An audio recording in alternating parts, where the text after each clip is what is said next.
सियासत की सबसे बड़ी खासियत यही है कि यहाँ जो दिखाई देता है, असल में तस्वीर उससे कहीं ज्यादा बड़ी और गहराई लिए होती है। मुंबई में 19 साल से बिछड़े दो भाई एक साथ कंधे पर हाथ डाले नजर आए तो महाराष्ट्र की पूरी मराठा राजनीति में हलचल मच गई।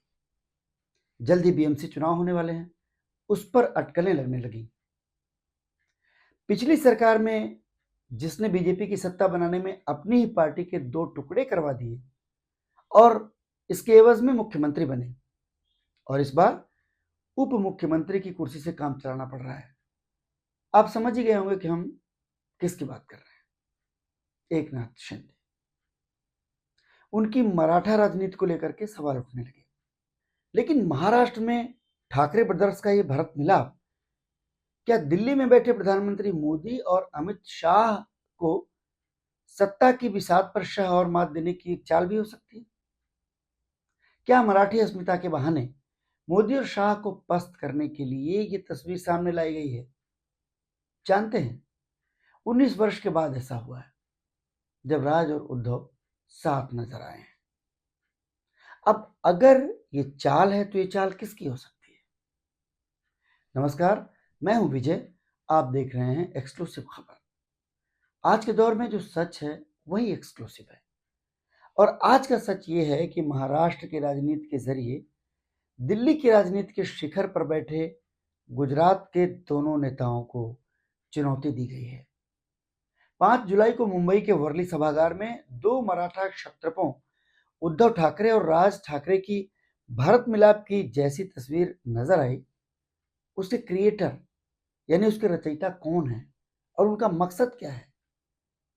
क्या 288 सीटों वाली विधानसभा में सिर्फ 20 सीटों पर सिमट जाने वाली उद्धव सेना, जिसे अपने दम पर विधानसभा में नेता प्रतिपक्ष की हैसियत भी नहीं मिल सकती, और राज ठाकरे की पार्टी जो सदन में शून्य हो चुकी है, इन दोनों नेताओं ने मिलकर 132 सीट वाली बीजेपी और प्रचंड बहुमत वाली देवेंद्र फडणवीस की जो महायुति सरकार है उसको झुका लिया। उद्धव ठाकरे और राज ठाकरे अगर मराठा क्षत्रप हैं तो फडणवीस सरकार में भी दो दो मराठा क्षत्रप हैं, एकनाथ शिंदे और अजित पवार। विधानसभा चुनाव के नतीजे यही बताते हैं कि जनता ने इन्हीं दोनों को असली शिवसेना और असली एनसीपी माना। इन परिस्थितियों के बावजूद फडणवीस सरकार को स्कूलों में अनिवार्य रूप से हिंदी पढ़ाए जाने का जो फैसला था उसको वापस लेना पड़ा, और इसी जीत का जश्न मनाने दोनों ठाकरे भाई एक हुए हैं, और अब भविष्य में भी मराठा और महाराष्ट्र के मुद्दे पर एक रहने का ऐलान भी करते हैं। वो तस्वीर का जो रुख सामने है वो यही बताता है। लेकिन दिल्ली की गुजराती लॉबी यानी प्रधानमंत्री नरेंद्र मोदी और केंद्रीय गृह मंत्री अमित शाह के तौर तरीकों से राजनीति के हाशिए पर पहुंच चुके उद्धव और राज ठाकरे क्या अपने दम पर एक मंच पर एक साथ आ गए, या कोई बाहरी फोर्स, कोई बाहरी ताकत इन्हें साथ लाना चाहती थी, जिसका असल मकसद मोदी और शाह को चुनौती देना है? ठीक वैसे ही जैसे ऑपरेशन सिंदूर के बाद हुए सीज फायर के पीछे अमेरिकी राष्ट्रपति ट्रंप अपना हाथ बताते हैं। ट्रंप तो खुद ही 20 बार इस बात का क्रेडिट ले चुके हैं, लेकिन महाराष्ट्र की राजनीति में इस बड़े बदलाव का क्रेडिट लेने के लिए कोई ना आगे आया है ना ही आएगा। इसे तो तस्वीर के पीछे जाकर के ही पढ़ना होगा। हम आज आपको उसी तह तक ले जाने की कोशिश करेंगे, तब आपको शायद मोदी जी और अमित शाह के कुछ करीबी, कुछ अपने ही नजर आने लगे। वैसे तो उद्धव ठाकरे और उद्धव से भी ज्यादा राज ठाकरे के सामने अपने राजनीतिक वजूद का संकट मंडरा रहा है। दोनों अपने लिए ही नहीं, अपने अपने बेटों के लिए भी फिक्रमंद हैं। राज ठाकरे तो अपने बेटे को भी नहीं जिता पाए। ऐसे में दोनों का साथ आना उनकी अपनी सियासी मजबूरी है, जो साफ साफ दिखती भी है। 2006 में शिवसेना छोड़कर महाराष्ट्र नवनिर्माण सेना बनाने वाले राज ठाकरे को 2009 में विधानसभा चुनाव में सिर्फ 13 सीटें मिली। 2014 और 2019 में सिर्फ एक एक सीटें मिल पाई, और 2024 के चुनाव में खाता तक नहीं खुल पाया। इस पूरे दौर में उद्धव ठाकरे की स्थिति भी ज्यादा दमदार नहीं रही। 2009 में 44 सीट थी, जो बढ़ करके 2014 में 63 हुई, तो 2019 में घट करके 56 हो गई। बीजेपी का बरसों पुराना साथ भी छूट गया और 2022 में एकनाथ शिंदे भी छूट गए। पार्टी और पार्टी का चुनाव चिन्ह भी हाथ से निकल गया। 2024 के चुनाव में उद्धव सिर्फ 20 सीट पर सिमट गए। इससे ठीक उलट एकनाथ शिंदे 57 सीट पर पहुंच गए। यानी दोनों चचेरे भाइयों का मिलन उनकी राजनीतिक मजबूरी भी है। इनकी राजनीति के तेवर भी बाल ठाकरे के दौर जैसे ही होंगे, ये भी राज ठाकरे के बयान से झलक रहा है। राज ठाकरे का कहना है कि महाराष्ट्र और मराठा के हक में उनके कामों को अगर गुंडागर्दी माना जाता है तो उन्हें खुद को गुंडा कहलाने में भी कोई एतराज नहीं। हाँ, मैं गुंडा हूं। राज ठाकरे जब ये कहते हैं तो मराठी मानुष को बाल ठाकरे याद आ सकते हैं, लेकिन उत्तर भारत के लोगों को भी बहुत कुछ याद आ सकता है जो उद्धव ठाकरे की मौजूदा राजनीति को एक दोराहे पर ला सकता है, क्योंकि अब तो वो कांग्रेस के साथ इंडिया गठबंधन में है। उद्धव और राज ठाकरे के एकजुट होने से बीएमसी चुनाव में भी बीजेपी का खेल बिगड़ सकता है। खेल तो एकनाथ शिंदे का बिगड़ सकता है, जो पिछले चुनाव तक उद्धव के ही सिपाही थे। लेकिन यही एकनाथ शिंदे महाराष्ट्र के राजनीति के मौजूदा बदलाव की एक बड़ी वजह भी माने जा रहे हैं। एकनाथ शिंदे और अजित पवार की मौजूदा राजनीति नरेंद्र मोदी और अमित शाह के राजनीतिक पैतरों की देन है।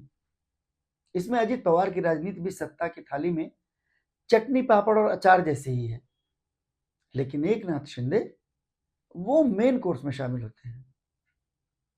मोदी और शाह की राजनीति ने ही उन्हें महाराष्ट्र की सत्ता का मुखिया तक बनाया। ऐसे में एकनाथ शिंदे अब महाराष्ट्र की फडणवीस सरकार के सबसे मिसफिट चेहरा है। ये बात शिंदे और फडणवीस दोनों को खटकती रहती है, लेकिन सबसे ज्यादा शिंदे और अजित पवार जिसे खटक रहे हैं वो तो सक्रिय राजनीति से दूर बैठा है। उसे एकनाथ शिंदे का उद्धव की शिवसेना को दो हिस्सों में बांटना भी रास नहीं आया था, ना ही उसे अजित पवार जैसे भ्रष्टाचार के आरोपी का बीजेपी सत्ता में साथ आना पसंद है। महाराष्ट्र की राजनीति को इस मोड़ पर लाने वाले दिल्ली के नेताओं की ये कार्यशैली भी उसे पसंद नहीं है। खुद को मौजूदा राजनीति का सबसे बड़ा चाणक्य मानने वाले अमित शाह तो उसके लिए कोई खास मायने ही नहीं रखते, लेकिन नरेंद्र मोदी के साथ टकराव की खबरें आप सबके सामने हैं। अब आप समझ गए होंगे कि वो कौन है। राष्ट्रीय स्वयंसेवक संघ और उसके सरसंघचालक मोहन भागवत जी। महाराष्ट्र की राजनीति में नरेंद्र मोदी और अमित शाह का सियासी यज्ञ लंबे समय से चल रहा है। इसमें उद्धव ठाकरे और शरद पवार की पार्टियों में दो फाड़ जैसी कुछ आहुतियों को आप देख भी चुके हैं। क्या अब एक बड़ी पूर्णाहुति की भूमिका मोहन भागवत तैयार कर रहे हैं मुख्यमंत्री देवेंद्र फडणवीस के साथ मिलकर, जो आज भी संघ के कट्टर स्वयंसेवक हैं और भागवत जी के सबसे भरोसेमंद मुख्यमंत्री। शिवसेना की राजनीतिक धारा संघ के हिंदुत्व जैसी ही रही है, लेकिन जब मोदी और शाह की राजनीति ने उद्धव ठाकरे को झटका दिया तो उद्धव भी कांग्रेस के पाले में चले गए। संघ आलाकमान को यह बात बिल्कुल पसंद नहीं आई। राज ठाकरे का हिंदुत्व तो बाल ठाकरे की याद दिलाता है। संघ इन दोनों को सिर्फ साथ ही नहीं देखना चाहता, बल्कि अपने पाले में भी देखना चाहता है। भागवत और संघ दिल्ली में मोदी और शाह के सत्ता के तौर तरीकों से भी खुश नहीं बताए जाते हैं। ये तो काफी दिनों से चर्चा में बातें। मोदी जी को प्रधानमंत्री की कुर्सी छोड़ने के लिए संघ लगातार संकेत भी दे रहा है। भारतीय जनता पार्टी पर भी अमित शाह का जिस तरह प्रभाव दिखता है, उससे भी संघ पार्टी को बाहर लाना चाहता है।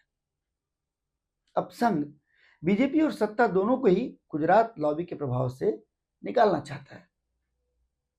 सियासी गलियारों में चर्चा तो यहां तक है कि आरएसएस देवेंद्र फडणवीस को 2029 के लिए दिल्ली की गद्दी के लिए तैयार कर रहा है।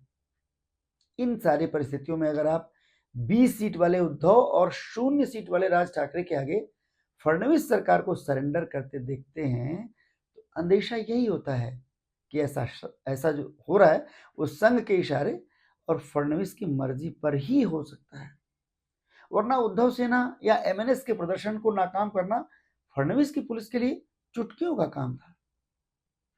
जिस फैसले को फडणवीस सरकार ने वापस लिया है वो मोदी सरकार की ओर से लिया गया फैसला है, जिसे लेकर दक्षिण के सभी राज्यों में मोदी सरकार का जबरदस्त विरोध हो रहा है। तो क्या यह मान लिया जाए कि जल्द ही नई संभावित शिवसेना उद्धव और राज ठाकरे युक्त देखने को मिल सकती है, और क्या फिर उसे बीजेपी के पाले में भी लाया जाएगा? क्या एकनाथ शिंदे भी बीजेपी के वटवृक्ष से अलग खड़े नजर आएंगे? हालांकि उनकी पार्टी का स्वरूप मौजूदा दौर जैसा ही रहेगा, इसकी कोई गारंटी नहीं है। हो सकता है कि शिंदे की शिवसेना में एक और एकनाथ शिंदे पैदा कर दिए जाएं, जो अपनी पार्टी को लेकर उद्धव की गंगोत्री में समाहित हो जाए और सब कुछ फिर से संघनिष्ठ बीजेपी के समंदर में समा जाए। समझ रहे हैं ना? ये महाराष्ट्र के भविष्य की एक ऐसी तस्वीर है जो अभी राजनीतिक गलियारों में चर्चा का विषय है। इस भविष्य की तस्वीर का एक हिस्सा सबने उद्धव और राज की गलबहियों में देखा है। एक और तस्वीर बीएमसी के चुनाव में सामने आ सकती है। बीएमसी देश की सबसे अमीर महानगर पालिका है। इसे शिवसेना की सांस भी कहा जाता है। पिछली बार 227 में से सबसे ज्यादा वार्ड्स में शिवसेना को जीत मिली थी, लेकिन 84 सीट जीतने वाली शिवसेना के तब 2 टुकड़े नहीं हुए थे। दूसरे नंबर पर 82 सीटों के साथ बीजेपी थी, लेकिन अब शिवसेना की ताकत बढ़ चुकी है। ऐसे में एकनाथ शिंदे वाली शिवसेना की परफॉर्मेंस कैसी रहती है? फडणवीस सरकार में उद्धव और राज ठाकरे मिलकर क्या गुल खिलाते हैं? और ठाकरे ब्रदर्स की परफॉर्मेंस में फडणवीस या संघ का कोई परोक्ष हाथ होता है या नहीं? जो दिख रहा है उसका इशारा यही समझ में आ रहा है कि आरएसएस न सिर्फ भारतीय जनता पार्टी और उसकी सत्ता को पुराने तौर तरीकों पर लाना चाहता है, नरेंद्र मोदी और अमित शाह के प्रभाव से पूरी तरह मुक्त, बल्कि संघ की विचारधारा के साथ चलने वाले पुराने राजनीतिक साथियों को भी आरएसएस बीजेपी के साथ लाना चाहता है। वैसे जिस तरह ठाकरे ब्रदर्स के साथ आने की एक बड़ी वजह उनकी राजनीतिक वजूद बचाने की मजबूरी भी है, उसी तरह मोदी और शाह की राजनीति से बाहर निकलना आरएसएस की भी मजबूरी नजर आता है। बहुत बहुत धन्यवाद।